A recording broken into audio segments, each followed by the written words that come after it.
Hi, this is Austin Groff, the host of the Hammer the Over podcast. Before I play today's recording, I just want to let you guys know that we did have some audio issues, so please bear with us today when you're listening. Thank you and enjoy.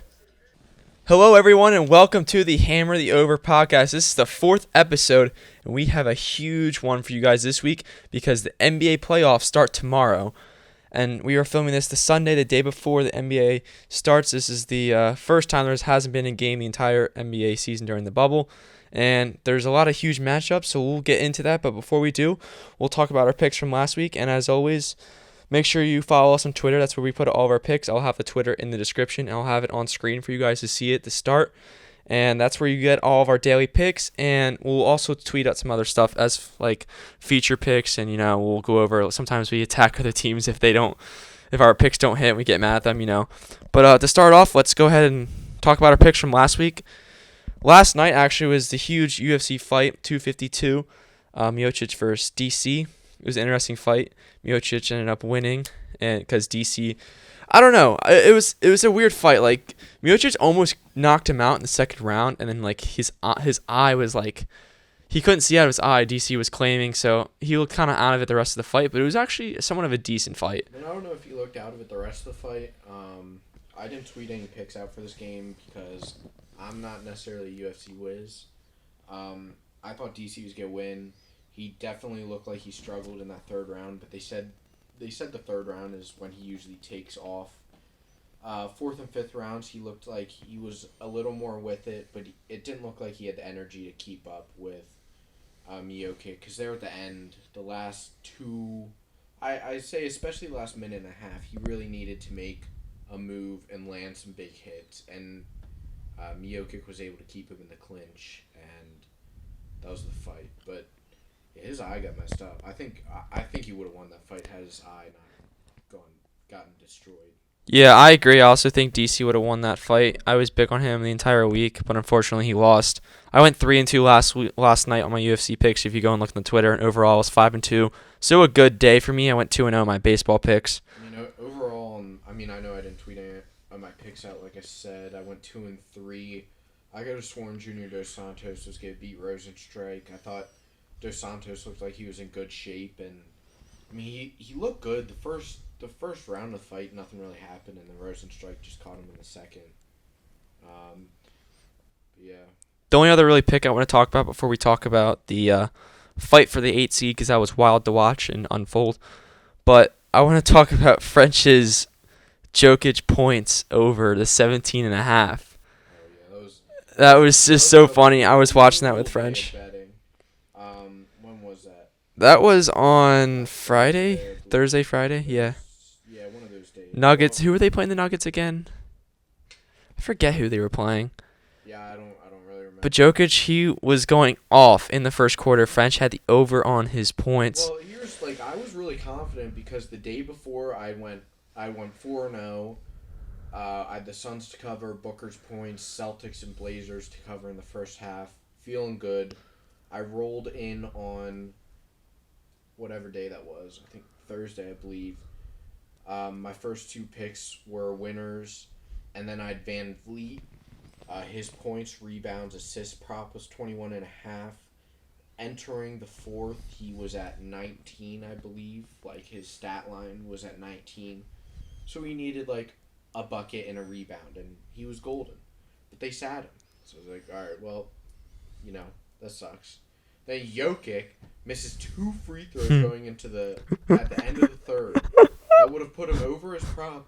And then they sit him the entire... It was against the Clippers on Wednesday, that's right. I have no idea why they sat him, because if they would have...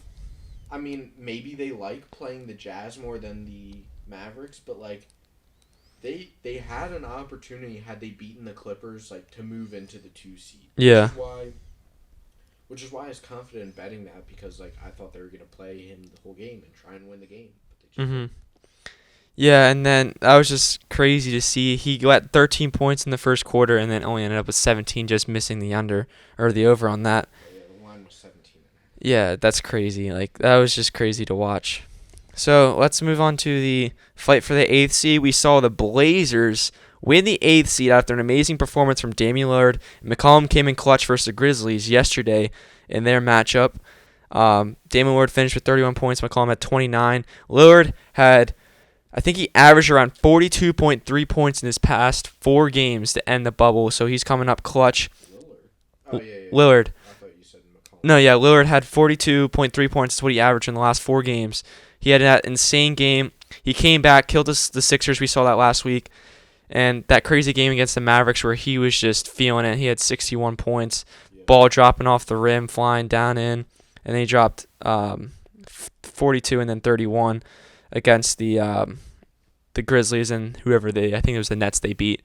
So then they took the 8th seed after an impressive performance. And then unfortunately for the Suns, who literally did everything they could to make the playoffs, went 8-0. They didn't even make the play-in game because the Grizzlies had a really crazy game against the Bucks. I mean, I feel like I speak for a lot of people when I say this, but the Suns not making at least the play-in game was so disappointing. I think they deserved it. Like, the Grizzlies are going to be a good team, and they gave the Blazers a pretty good fight, but I don't know.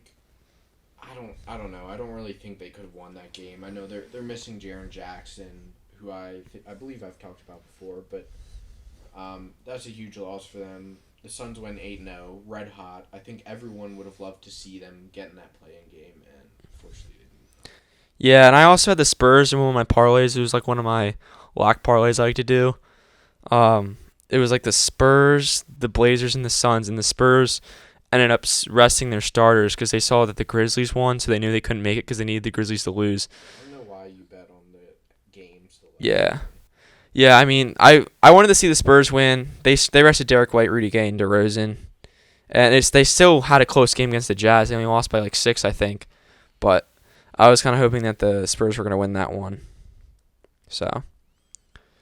Yeah. And then I guess there's only one more thing. We got a lot of content for you guys later on. We're also gonna have special guest Denny Atkinson, analyst from Atkinson Sports from Twitter. We're gonna give him a call here in about a couple of minutes, and he's gonna give us predictions, and he's going to talk about the playoffs with us. But before we get to that, I just want to talk about the Sixers because I always like to do a Sixers segment for you guys on here. The Sixers had a... What's that? Sorry, but I'm a Sixers fan. I like talking about them, So the Sixers... Here's what you need to know about the Sixers. They suck. All right. Joel Embiid is the softest player in the NBA.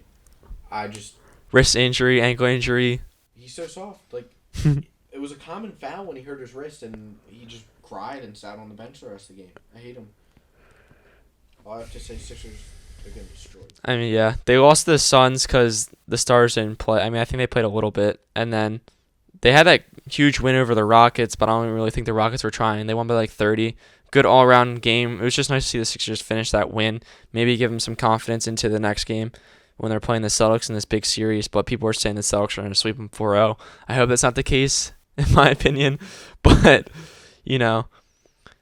So I guess we'll just start talking about playoff predictions then. I'm going to go ahead and give Denny a call. Let's see if he'll answer here. But before that, let's go ahead and look at the playoffs here. So we have the Bucks versus the Magic, so 1 versus the 8. We have the Pacers and the Heat, the 4 versus the 5. We have the Celtics and the Sixers, a 3 versus 6, and the Nets versus the Raptors 7-2, and in the West it's the Lakers and Blazers, the 1 and the 8, the Rockets and the Thunder 4 and the 5, Nuggets and Jazz 3-6, Clippers and Mavs. So, and now Denny Atkinson is now here on the phone. Denny, analyst from Atkinson Sports on Twitter. Denny, how you doing today? Doing well, man. How you fellas doing? Thanks for having me. Yeah, we're doing great. We're happy to have you on the show today. So we're gonna go ahead and we're talking about playoff predictions right now, and then we'll also talk about our locks of the day for tomorrow and Tuesday. So whether you have 1 or 2, we'll just talk about that then. But let's go ahead and let's jump right into the East. The first matchup, the Bucks versus the Magic. So what we're going to do here is we're going to go over each individual matchup, and then we're going to talk about who we think is going to come out from the East and the West from how the teams have been playing in the bubble so far. So let's start off with the Bucks and the Magic. Denny, you can go ahead and tell us how you think this series is going to unfold. I think it's gonna be Milwaukee in 4. I think they're just too tough. Orlando is, they're a young team. They're well coached. I think they got some guys on their team. They're gonna create some mismatches for Milwaukee, but Milwaukee's too deep and they're destined. Giannis is on a mission this year, so I like Milwaukee in 4 for that first series. French, how do you feel about this series? I also like Milwaukee in 4. I agree largely with what Denny said. I think they're just a better all-around team. Also worth noting, Orlando's pretty banged up. I know they lost. What's his face? Isaac. Yeah, Jonathan Isaac. Yeah, Jonathan. Jonathan I know Isaac, they yeah. lost him. But also for this first game, Michael Carter Williams, Mo Bamba, Evan Fournier, and Aaron Gordon will all also be sitting, or will be out injured against the Bucks game 1. I think Milwaukee's just gonna steamroll 'em. Yeah, I think the opening line is -125 for the Bucks to win in 4, so that is the favored outcome there. Their first game is Tuesday, I believe. They play at Tuesday at 1:30. Yep. And the opening spread is 11.5, but we'll talk about that spread later. And then second game, Pacers and Heat. That game is also on Tuesday. What do you guys think about the Pacers Heat series? I think this one's going to be a battle, but I really like the way Miami's been playing. Indiana missing Sabonis, I think, is really going to hurt them inside. Bam Adebayo is a tough guy to battle both offensively and defensively in the paint. So I think Miami can win in 6. I think there's going to be some really close games, but Miami if you look at their roster, they got shooters, they got a good leader in Jimmy Butler, and I don't know if you saw today, but he's going after T.J. Warren. So I think T.J. Warren's going to keep up his good play, but I think Jimmy Butler's just too much for them. I like Miami in 6. I also really like Miami. I think Denny made some really good points. I think Miami could win this in 5. I don't really think I don't think the Pacers really have anyone down low to guard Adebayo, especially with Sabonis being out. Interesting matchup between Jimmy Butler and T.J. Warren. They've had their past beef, but I like the Heat in 5 because T.J. Warren has been the rock for the Pacers in the bubble, and Jimmy Butler just held him to what? The first time they played in the bubble, I think he held him to 17 or 19. Yeah, both games. Jimmy Butler did a good job guarding him. Yeah, it's hard to argue when Jimmy Butler's locking T.J. Warren up. So I like the Heat in 5. They're a well-rounded roster. They got a lot of nice players. Kendrick Nunn, Duncan Robinson, Hero, Jimmy Butler. They got it all. Yeah, I also agree. I think the Heat are going to win in 5. Maybe the Pacers steal a game or 2. I just like, as well, what you guys have all been saying, just the Heat have been playing really good team basketball, and they're just a strong team. Watch them play in the bubble. They had a really good 8-game season here in the bubble. And then the next matchup, big one, not necessarily big one, but big one for me since I'm a Sixers fan, and so is Denny. Celtics and Sixers, 3 versus 6. Denny, what do you think about this one? Oh, I do not like this matchup for the Sixers. Simmons probably going to be out for the playoffs, even if the Sixers are able to get through one series. But Boston's just always had Philly's number. I know Sixers did go 3-1 again against them this season in the regular season, which was good. But I don't know. I saw today, too, Sixers thinking of possibly putting Matisse Thybulle in the starting lineup, which I think would definitely help them defensively. Because normally Simmons is the guy guarding the perimeter players, Tatum, Jaylen Brown, those types of guys. Even Kemba, he can pretty much guard the 1 through 5.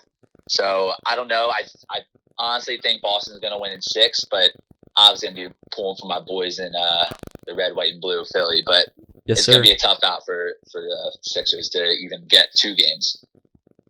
French, what do you think? I agree with that also. The Celtics are -420 win the series, pretty big favorites. They're also favored to win in 5 games. Those odds are +275 for the Celtics to win in 5. I personally like the Sixers to snag another game because while they are missing Ben Simmons, they still have a good enough roster to compete in at least 2 of those games. I don't know. I think the Celtics are a better team, especially with Ben Simmons out. And yeah, that's about it. I think the Celtics are a lot better. Yeah, I also agree. The Celtics roster, just looking at it, their roster is loaded. So many young stars. I love watching playing? Who? Marcus Smart. He really does it all for them. Yeah. He's a great defender, scores on offense. He's out though, I'm pretty sure. Is he actually? Yeah. He didn't play much of the bubble because he was injured, but I think he's gonna be out for a while. He got injured, I think, in the beginning. Hold on. Was he not on the injury report? He's not on he's not on the Celtics injury report. So we'll have to Then see. Maybe he's back at it. Yeah. So he might be day to day, but that's still like a huge piece of that offense there and defense. The other thing, like the Celtics are playing like really good basketball coming in. They've won 4 of their last 5. Their only loss, the last game in the bubble to Washington. I don't think they played any of their starters. They didn't. Within that streak, they beat Toronto by 22, who's a good team. Brooklyn by 34. While Brooklyn is missing a lot of their players in the bubble, they've still played competitive basketball. And then you look at the Sixers, they've dropped 3 of their last 5. Now, a few of those are tough losses to Toronto and Portland, but yeah. And then the final matchup in the East is the Nets versus the Raptors. I think this is honestly just going to be a 4-0 by the Raptors. You know, with the very injured Nets roster and KD and Irving obviously aren't playing. Denny, what do you think? Yeah, I agree with you there, Austin. I mean, I don't know. Brooklyn's tough. Like they're gritty. They're tough. They'll come at you. You saw them battle Portland a couple nights ago, and Portland obviously had to win to stay alive in the playing games. So I think there will be some games closer than what people are expecting. But I mean, Toronto's their small backcourt they're so good defensively. As much as I fucking hate Kyle Lowry, he can get after it. He'll take a couple charges that are a little suspect, but he'll get in your head. And Brooklyn, I mean, it's pretty much Karis LeVert. That's it. They don't really have anybody else on their roster. So I like Toronto in 4. What about you, French? I like Toronto. I don't know if it'll be a sweep. Mainly because like a lot of the Nets obviously have their fair share of injuries. Their 2 superstars, KD and Kyrie, obviously are not playing with them. But like, I don't really think they have anything to lose. It doesn't look like they really give a shit. They just go out there and they play basketball, and they've played some competitive games. So Toronto's the obvious pick. They're minus 3,500 to win the series. The odds are for them to win in 4, plus 125. So they're definitely favored to win in 4, but I would not be surprised if the Nets manage to snag a game. But yeah, I think for most of the series, the Raptors steamrolled. All right, so that'll do it for the East. And who do we have coming out of the East? Go ahead, Denny. I got Milwaukee. They're too tough. It's Giannis's year. I honestly think they might be able to win it all too, but it's his time. He's got that MVP under his belt. He's mature enough now to know it's when it's playoff time. So I like Milwaukee. I agree with that too. I think it is Giannis' year too. I was big on the Celtics, but watching the Celtics play the Bucks, they don't have anyone who can guard Giannis, so that's going to be a problem for them.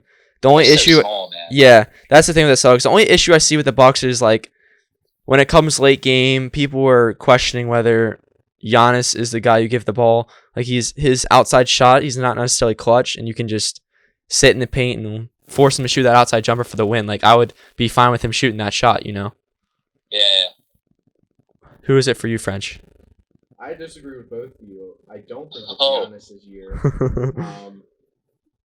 When we filmed our first episode 4 weeks ago, I thought it was Giannis' year, but then I watched him more in the bubble, and it's not hard to win a bunch of regular season NBA games when you have a player like Giannis on your team. And it gets a lot more difficult when teams actually start playing a lot more. I think I like the Bucks. I like the Celtics a lot, but I really like the Heat. I think the Heat could match up well against them. Adebayo is a similar build to Giannis, maybe not as athletic. I think that could be a fun matchup to watch, but like I don't know. I think the Heat. I also, like I said, I like the Heat. Perhaps coming out of the East, Raptors are a good team, but if I had to make a pick, it's Boston coming out of the East. I also say Boston because they've kind of had Milwaukee's number. So yeah, I'm rocking with the Celtics to come out of the East. All right, there it is. French's pick is Celtics coming out of the East. It is a bold pick there. So let's go ahead. I like it though. I like it. I was big on the Celtics earlier, but after I saw that game versus the Bucks, I just don't think they can beat the Bucks. So let's move on to the West now. I'm gonna save the Lakers Blazers series for last because that's gonna be going to talk about. Let's start from the bottom of where I put my games, and that's the Clippers and the Mavs and the 2-7. This is another interesting matchup. So, Denny, what do you think? I mean, overall series, I like the Clippers in 5. I think it's going to be a pretty close. I think there's going to be a lot of close games, but look at the Clippers roster. They have 2 of the best defenders in the league with Paul George and Kawhi. So I think they're really going to be locking down Luka. Luka's obviously going to get his points and his assists and do everything else that he does. But Dallas just doesn't have the depth that I think the Clippers have. I think the Clippers are the deepest team in the NBA. So I think Dallas is still a couple years away. They got to add a few more pieces, a few more shooters on the outside to go along with Luka and Porzingis. But they're definitely a team to keep an eye on. And don't be surprised if they take 2 games. I think there's definitely going to be some close games. I mean, looking at the line for tomorrow, -6 Clippers. I mean, I think that it could be a 3-4 point game because the Clippers are kind of hit or miss, it seems like. But I do like the Clippers in 5. What about you, French? I also like the Clippers in 5. I think everything Denny said makes a lot of sense. Clippers are a lot deeper. They're definitely not the deepest team in the league. They are much deeper than the Mavericks. I tend to think the Mavericks are a player away. Porzingis and Doncic are a really nice pairing, but I think they need one more guy in there. Tim Hardaway's nice. But yeah, I think I just don't think Luka is going to be able to will that team to 2 wins. Also from the fact that I'm guessing Kawhi is going to be guarding him or Paul George. Both of those are tough matchups for him. He's a younger player. Well, he is a young player. And I just think those matchups will get the best of them. I like the Clippers in 5. And I think they could be bothersome in a few games, but for the majority of games, I think the Clippers will win by a larger margin than what people think because they've had one game in the regular season that was a 3-point game, but I believe the other 2 matchups were 8+ point difference. Yeah, we saw the game in the bubble. The Clippers won 126 to 111. They pretty much destroyed them in that one. Doncic still had 29 points, like you said. Denny, Doncic is still going to get his points. But I just think the Clippers are a better all-around team. And the Mavericks just don't have enough pieces. They can't rely on Doncic doing everything for them every game. I mean, I like what Porzingis is doing. I like what Hardaway's doing. You know, they have some decent pieces there, but the Clippers are just an all-around better roster. And they're going to come out here with this game defensively with the mindset to stop Luka. And I think they honestly might cover that spread, but I won't be surprised if the Mavericks take 1 or 2 games. They'll make some games close, but I feel like the Clippers are going to come out strong in that first one tomorrow. And then moving on, next up is the Nuggets as the 3 seed versus the Jazz as the 6. So this is going to be, I think, a really good series. I think it could go 7. I don't know if you guys saw today, but Conley's going to be out for a little bit. I think his wife just gave birth. So he's going to be out for Utah, which definitely hurts them a little bit in terms of depth. So Donovan Mitchell would have to be, I guess, running the point. Conley won't be there for who knows when he comes back. Hopefully, he only misses a game or 2. But I do like Denver in 7. I think the emergence of Michael Porter Jr. has really kind of elevated them a little bit.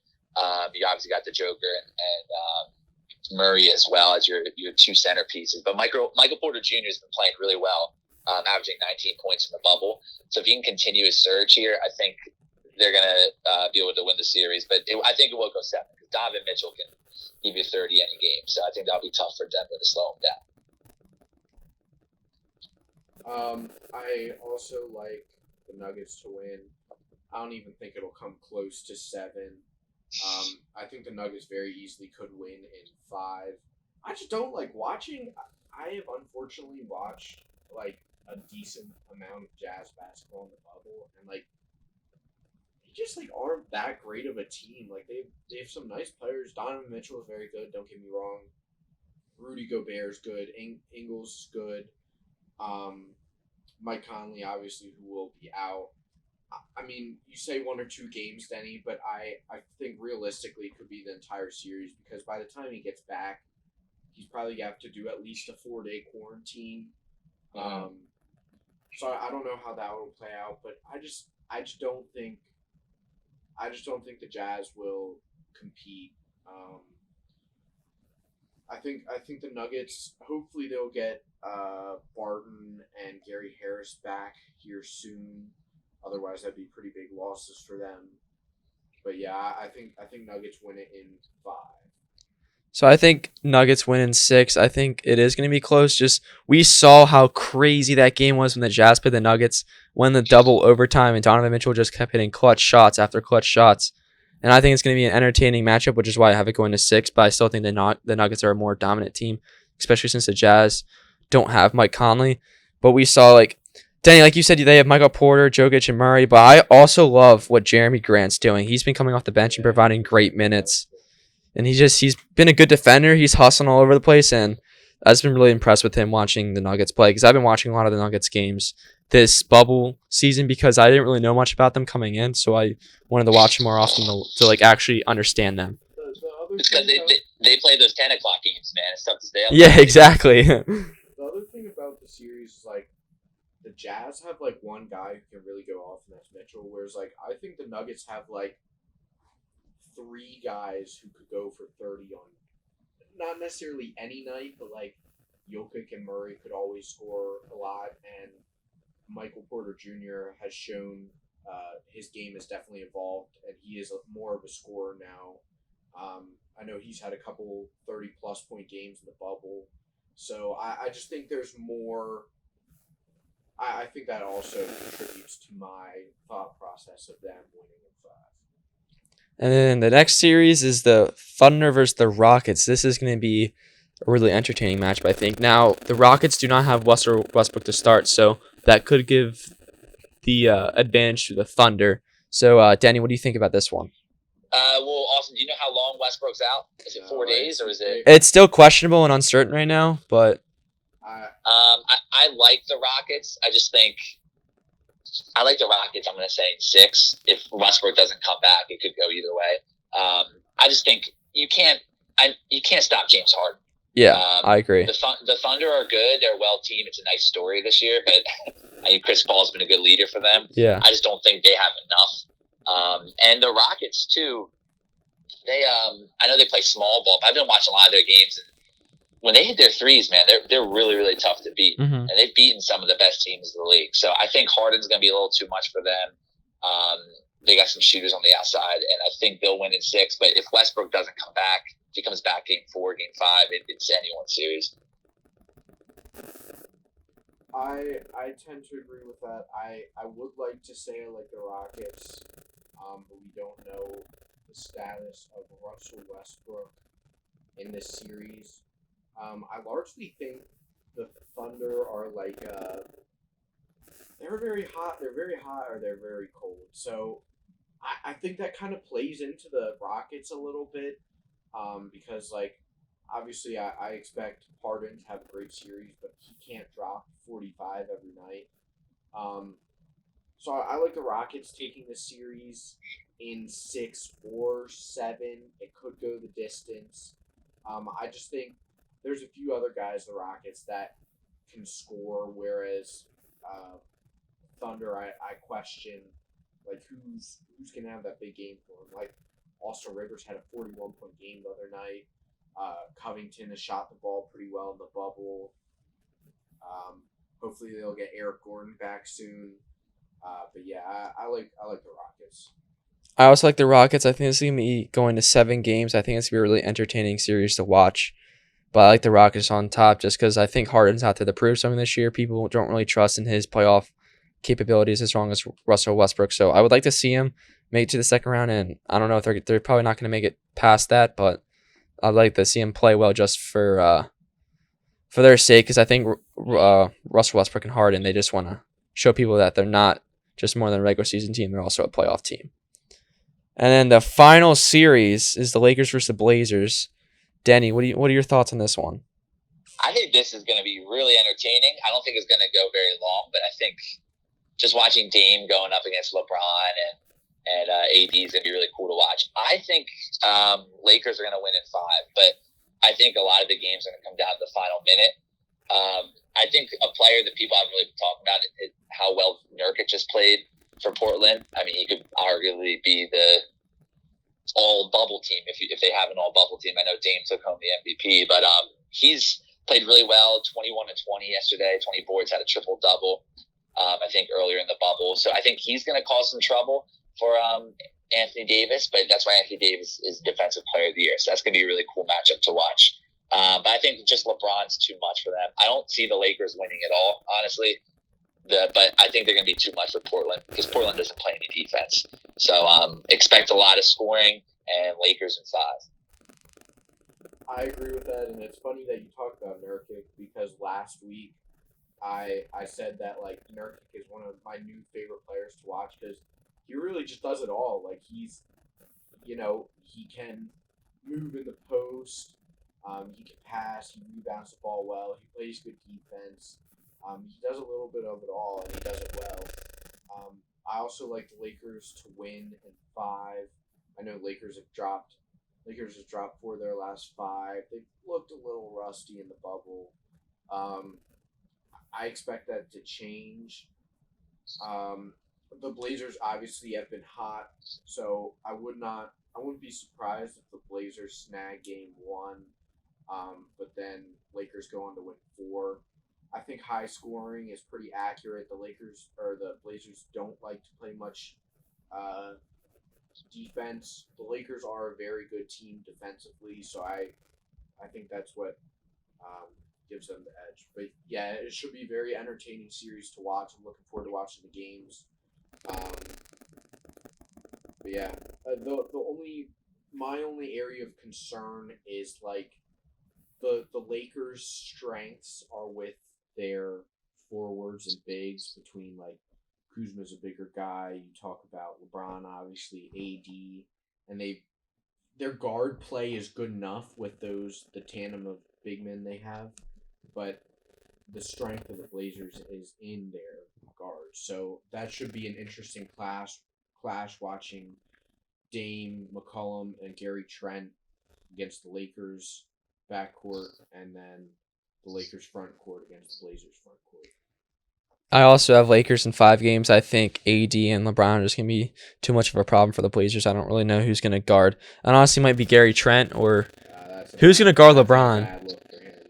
That's their issue, man. They got nobody. Yeah, exactly. That's why I think the Melo? Lakers are Melo just going to guard? dominate. What's that, Denny? Is Melo going to guard LeBron? He can't. Yeah. No, are you kidding me? There's no way. There's no way. Exactly. That's why I think the Lakers are going to dominate this series. Going back to the other thing, like so the Blazers, they won that playing game by 4 against a Jaren Jackson-less Memphis team. But like you look at, they had 4 of their starters in over 20 points. Nurkic had 21 or 22. Melo had 21 or 22. And then McCollum went for 29, and Dame went for 31. And you're telling me that team only beat a Jaren Jackson-less Memphis by 4? It also seems like they've been trailing in a lot of their games too, and they're just relying on Dame time, which is like you can't really rely on against the Lakers. I mean, I don't know. Dame time is. It was amazing to watch, but that's so hard to replicate over and over again. Games, so. Hey, shout out to that backcourt though, Portland, man. The mid-majors, Oh, yeah. Lehigh and Weber State. Yes, sir. Yeah, we were talking about that today at the rec actually when we were shooting around. But Love to see that. yes, sir. All right, and who are your picks? Who are your teams coming out of the West? Oof. I'm gonna go with Clippers. I think they're too deep. They're getting, aren't they getting Montrezl Harrell back? Yeah, they're getting Montrezl Harrell back. Their depth is good. I mean, you look at the guys that come off the bench, most of them could start at the majority of the NBA teams. Kawhi's rested. He wasn't really playing very hard these 8 bubble games. So I think I think Clippers going to come out of the West. And honestly, if Kawhi repeats, that'd be 3 titles on 3 different teams and 3 finals MVPs. You got to start considering him in the top 20, top 10 players of all time if you think about it. So I like the Clippers coming out of the West. Well, I'll put those ideas to rest because I think you have to be an absolute idiot to think the Clippers are going to beat the Lakers in the series. Oh, come on. I think the Lakers win. I don't think the Clippers are deep-ish, but I don't know, they don't have that solid third guy night in, night out. Like Harrell's a good player. Lou Williams is a good player, but Lou Williams has struggled since his return to the bubble. Um, Pat Bev sucks.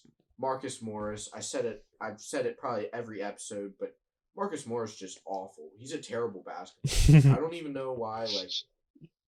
I don't. He's just bad. He looks bad, but I don't like. We're talking about the Lakers played the Clippers that first game in the bubble.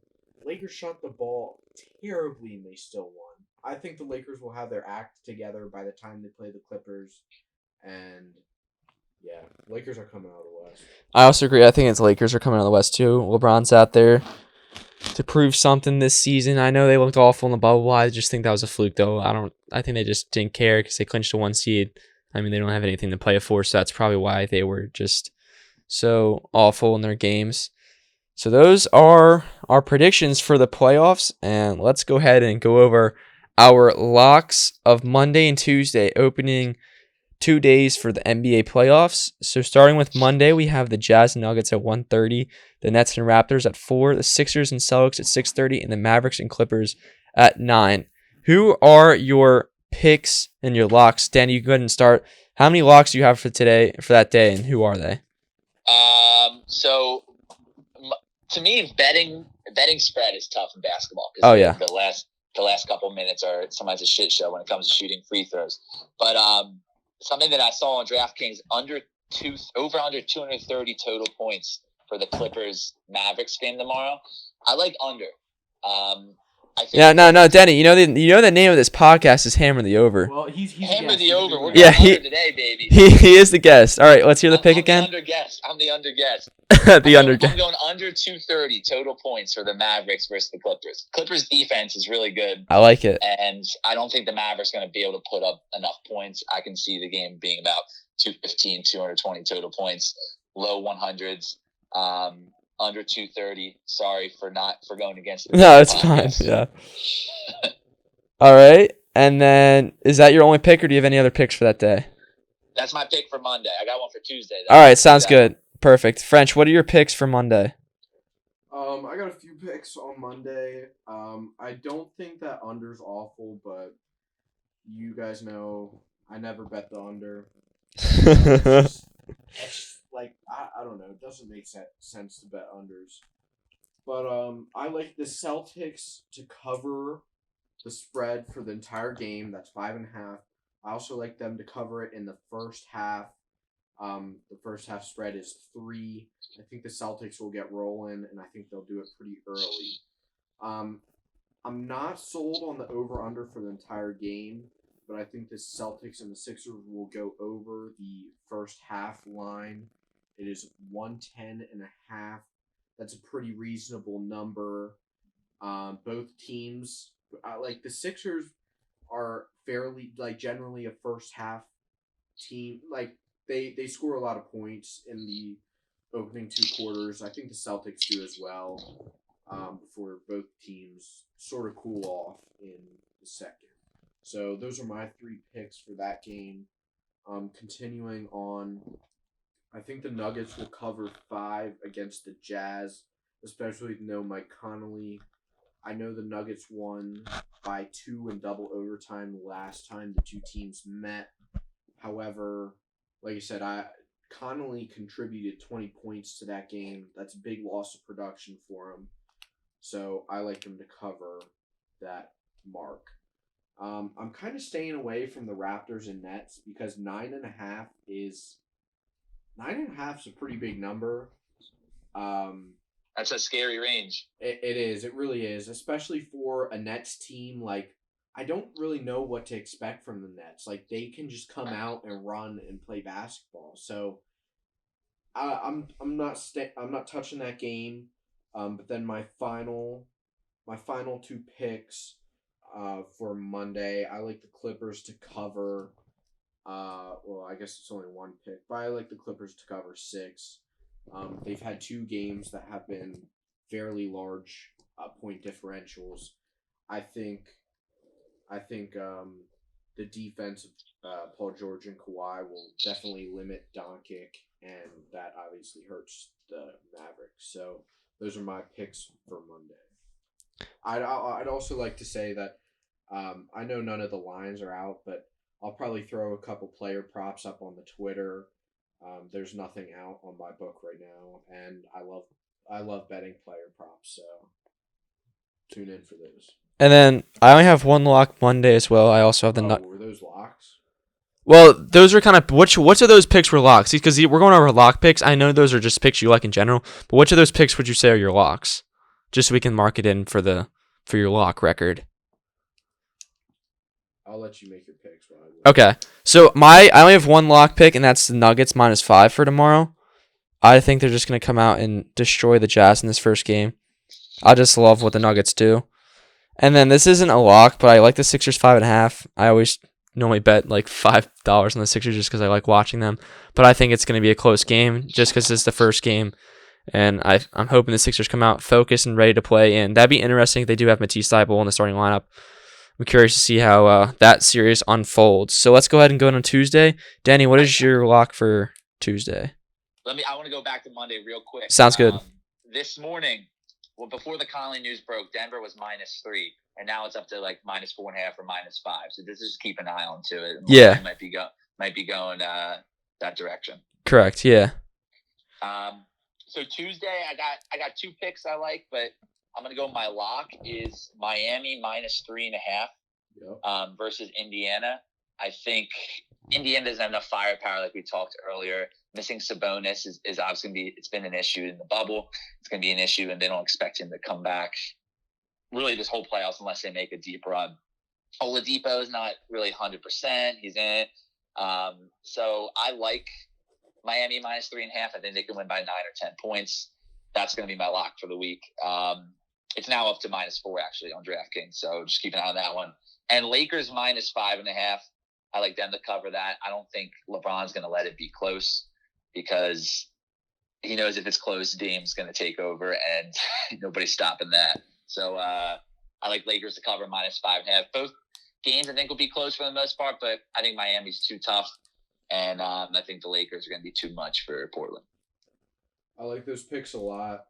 I know. I mean, I'm gonna post official locks on the Twitter, but the picks that I highlighted that I really like for Tuesday's games, I like the Heat to cover 3.5, and like Denny, I also believe they could win by upwards of 9 or 10. I think they have the possibility to really stretch that lead. Additionally, I think Milwaukee will cover 11.5. 11.5 is a large number, and typically I don't bet those large numbers. However, I already spoke to the fact of Orlando's injuries, and I'm looking at the regular season series between the two teams. Milwaukee won that series 4-0. The closest game was a 9-point differential. Milwaukee won one of those games by, 32. They won another one by 16 and 11. So they've only had one single digit point differential against the Magic. I think they'll cover 11.5. Looking beyond that, I'm sort of broken on this Thunder Rockets game. I'm probably gonna post a little more official pick on the Twitter, but if I had to bet this, which I'm going to, I like the Rockets to cover that 1.5. If I'm doing that, I'm also going to take their money line. And my final pick from Tuesday's game is the over in the Lakers-Blazers game. It's 229.5, which is a larger number. But if you look at the regular season series, these two teams have just scored a ton. The first game was 249, 248, and then 238 was 236 was the other. So those were the totals for their games. Or maybe that's 246. I can't really do that. But yeah, we're talking all three of those games in the 240s. I like over 229.5 a lot. I think the Lakers could cover 5.5. However, looking at the Blazers' last 5 games, they've all been within 5 points. So there's something to be said for that. So, which of those were your locks? Was the Lakers Blazers over? Is that your That's hammer the over lock of the week? Yeah, that's my All right. for the over lock of the week. So over 230 it is, right? If I had to pick my other most confident pick, if I had to select another confident bet, it's definitely Miami -3.5. Yeah, so I guess do you have any locks for Monday then that we can put in here? Yeah. So we have, for you French, we have Lakers and Blazers over 230 in Miami -3.5 on Tuesday, and then Denny also has Miami -3.5 and Lakers -5.5 for your locks. And you guys stole both my locks. I also have Miami -3.5 and Lakers -5.5, so I don't really have to say much. But those are my locks for Tuesday. And then going back to Monday, Denny's lock was under 230 in the Clippers Mavericks, and mine was Nuggets -5 in the French. What is yours? Did you decide? Yeah, so I have a few picks I really like here. I like the Celtics -3 in the first half. I like the Celtics Sixers to go over 110.5 in the first half. And I think the Nuggets will cover 5 against the Jazz. So those are the 3 picks I really like on Monday. Sounds good. So those are the locks of the week. I know this has been a longer episode. We're up to like 45 minutes now. So let's go ahead, and I don't think we really have much else to talk about. You want to wrap things up here? Yeah. I'm really excited for the playoffs here. I know we definitely got a taste of some good basketball with the bubble being back, but those last 3 games, teams definitely sat and rested some players. So it would be nice to watch some playoff basketball, a little more intense. I think there's a lot of good, entertaining matchups. But yeah, I'm looking forward to it. Denny, anything else you want to say before we sign off here? I'm pumped for playoff basketball. Playoff hockey's going on right now. You got some baseball. It's a good time to have some sports back, much needed after a few months off. I believe there's another major in golf next week too. Yeah, we got some golf coming up too. So thanks for having me, guys. I had a blast. I'm sorry I hammered the under, not the over. But, You're good. What can I say? We'll see what happens. All right. Yeah, thank you, Denny. We appreciate your time. Thank you for joining us today. And everyone listening, thank you for listening to today's show. And stay tuned to our Twitter for the locks of the week. We discussed them here in this one, but we'll also tweet some more out. I know French likes to do some player props, so you'll get to see those. But as I said earlier in the podcast, the Twitter is in the description. I'll have it up on the screen. And that pretty much wraps everything up. Hammer the over. Happy betting. Signing off. Thank you for listening.